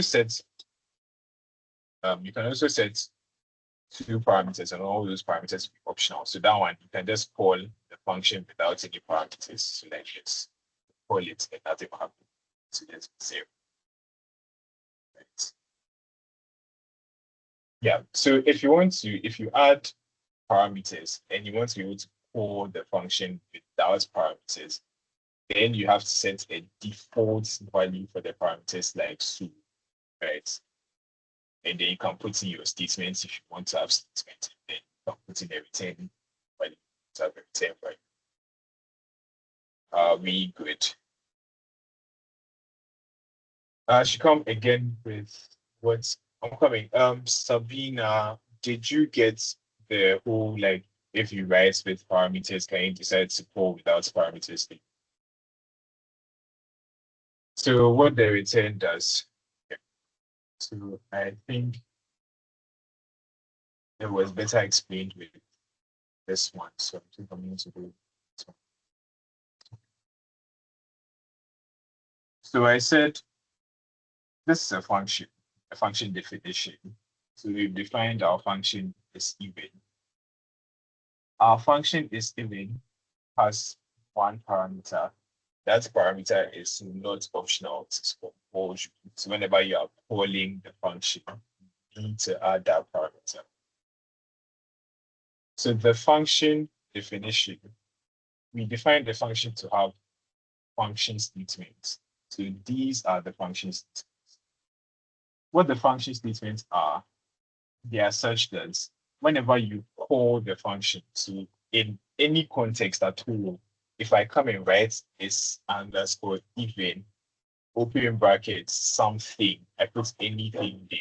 As long as I have any expression like this anywhere in my code, it will execute all of this, to execute all of these statements. Right. Then we have the return statement.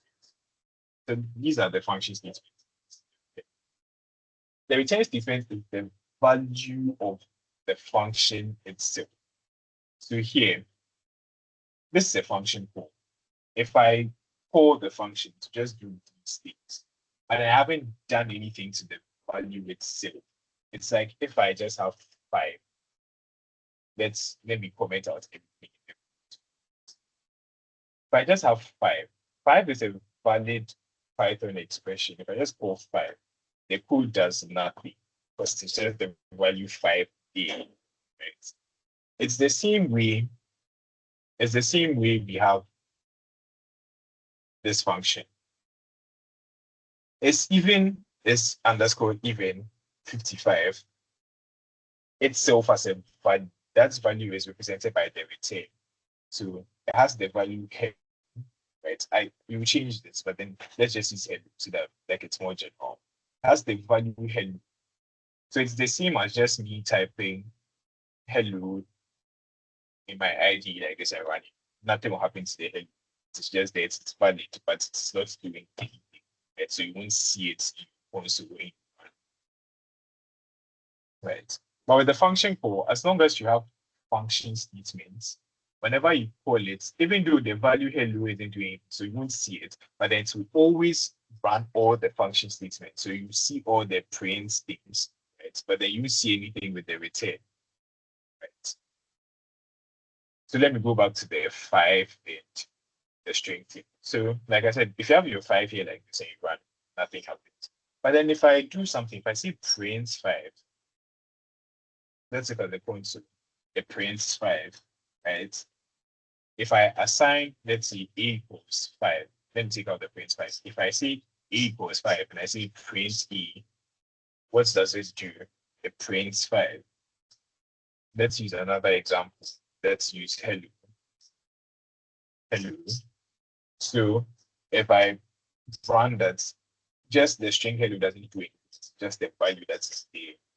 If I say print hello, it's going to print hello. It prints hello. If I assign hello to, let's say A equals hello.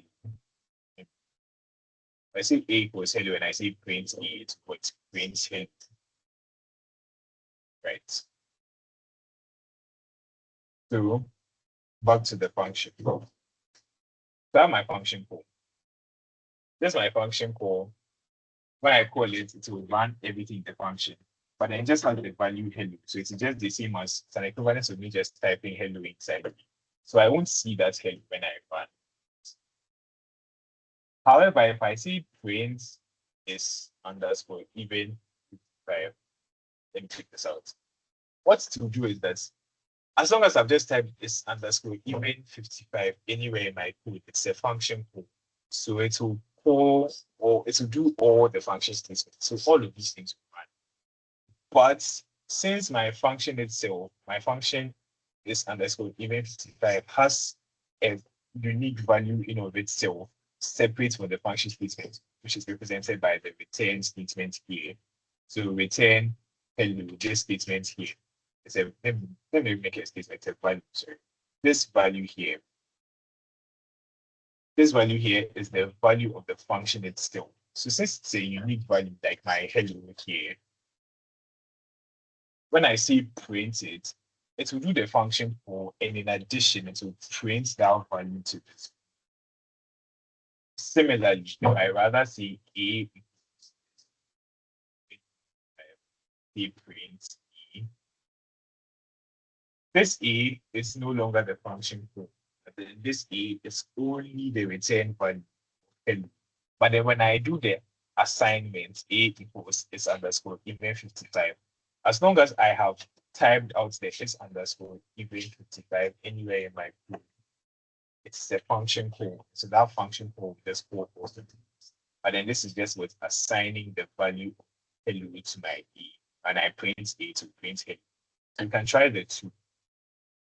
If I just use the print, let's look at the pointer. If I just use the print, it prints everything inside the function. So like I said, function call. And then it prints the value of the function, which is hello. Then let's take this. So let me print like a line so that you can see the like different line. So if I do this, you will clearly see the function call. So A equals is underscore even. This is the function call. It doesn't print the hello since it's just a value assignment. So if I see B equals 5, we're not going to print 5 to this. So the same thing here, I'm not going to print the hello. So that's it. So then I printed the blank line. It's with print backslash n. It's called an escape print. And then I printed the value of A, which is the value of the function, which is head.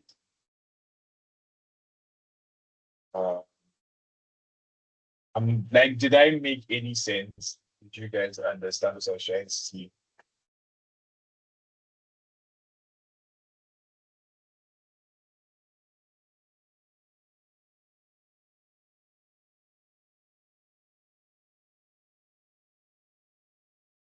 Hello, guys.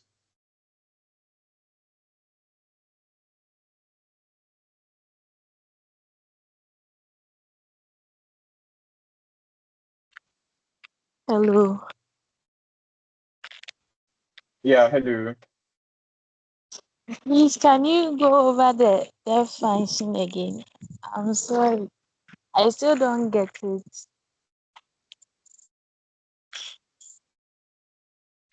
Hello. Yeah, hello. I couldn't get you. What you said, can I go over which function? How the def function works? I didn't get it. So can you please go over it again? So,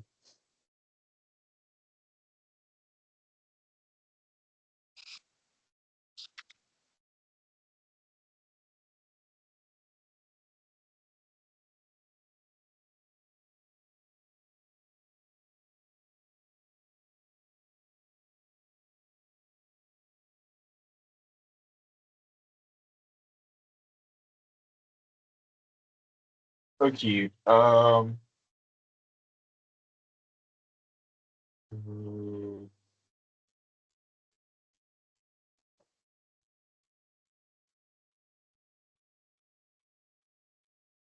okay. So def itself is a key word, right? It's a reserved, it's a reserved word. So you can see it's highlighted here. It is used to indicate a function definition. So that's the purpose of def. So, like I originally explained, when we use def, we define our function. What we need to have is we need to have a function. So we have def, and then we have function e. Then we have open and close brackets, and then a colon. Do we all understand?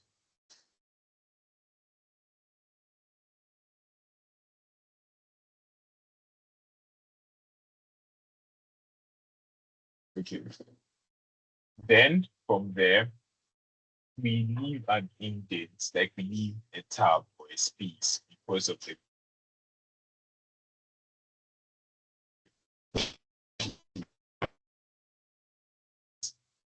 any statements at all in the function. Then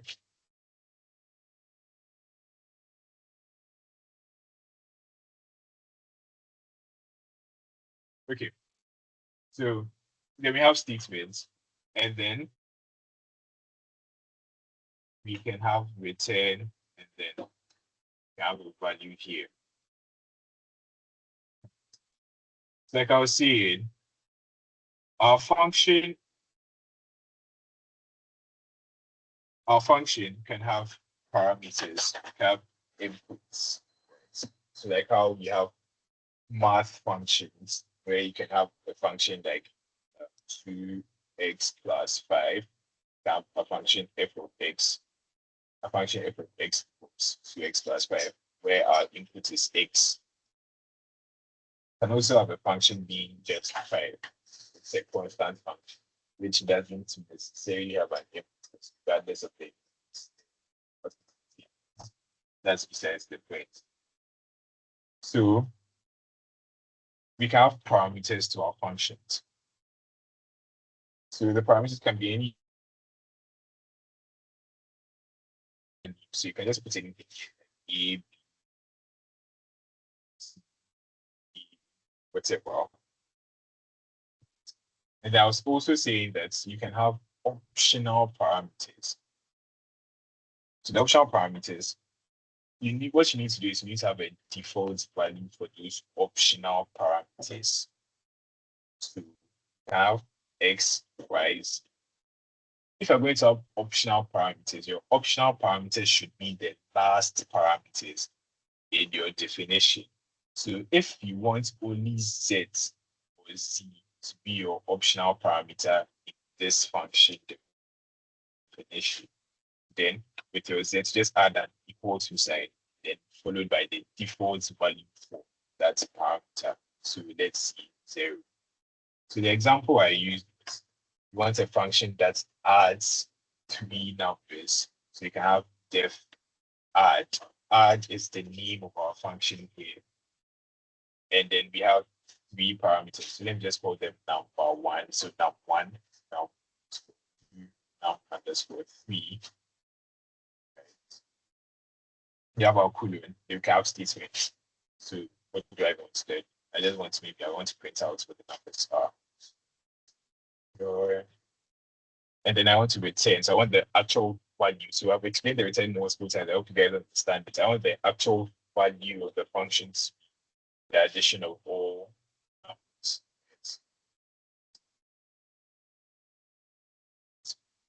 However, now I want my function to be in such a way that if I only input one number, it should give me that one number. You should also be able to only add 2 numbers if I only have 2 numbers. And then if I have all the 3 numbers, can add. So simply, if I want the function to be such that if I have, it should output just 3. And my return is number 1 plus number 2 plus number 3. It means that the default for numbers 2 and 3 should be 0. Something like this. So let me add some spaces around them so they are So numbers two, so number two here and number three here are optional parameters, meaning that if I call my function, I can set to call my function with just one parameter. So see add five instead of putting three parameters. So here if I run, I'll just get okay. So that I can just use function for just add base.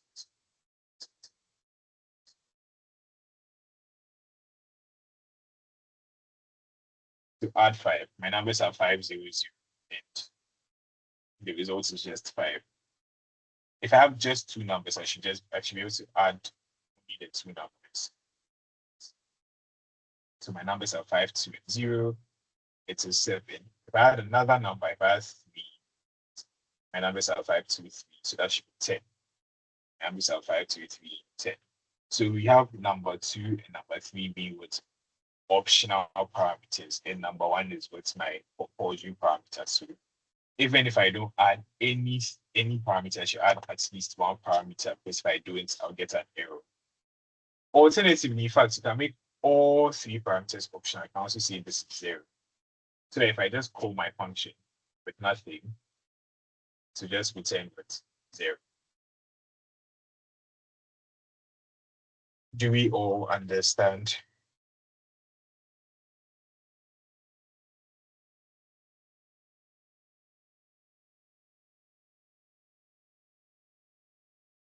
So to the person who was asking me to go over, I think I was speaking out. I hope you understand the basics of function definitions now. Thank you. I hope you are okay now.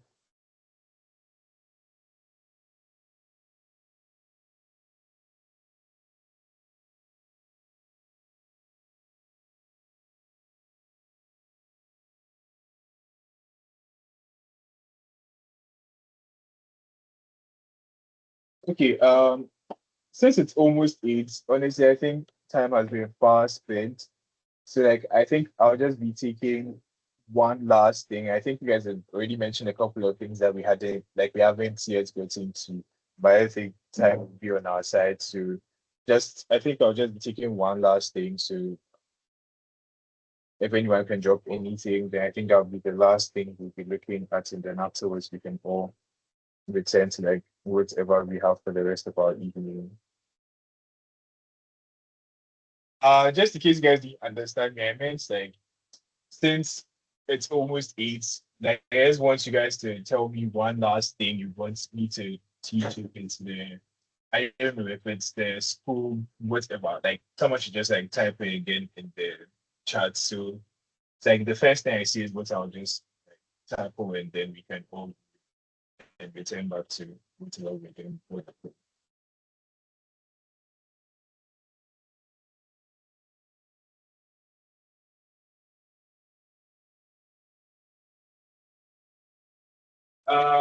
It is approaching 8 p.m. very, very fast, and no one is really saying anything. Like I want us to do one last thing, but then if you guys are okay with today's session, then I think we can end it. So I mean, you say something, there's nothing to say, so you can say, hey, we can end it, something, I don't know. But then please do say something, because I need your inputs to know if like it's okay to end, so we can pick up like next week or another time during the week or something.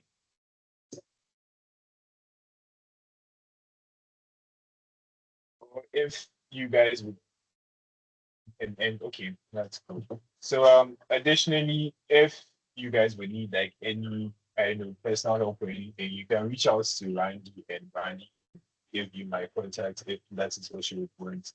If I can be more comfortable with that too. So I hope today helped some of you. I really hope it did. If it didn't too, I don't know, maybe next time I should try to be a bit more interactive. So yeah, I think I'm calling it a D here, and have a good rest of your Bye.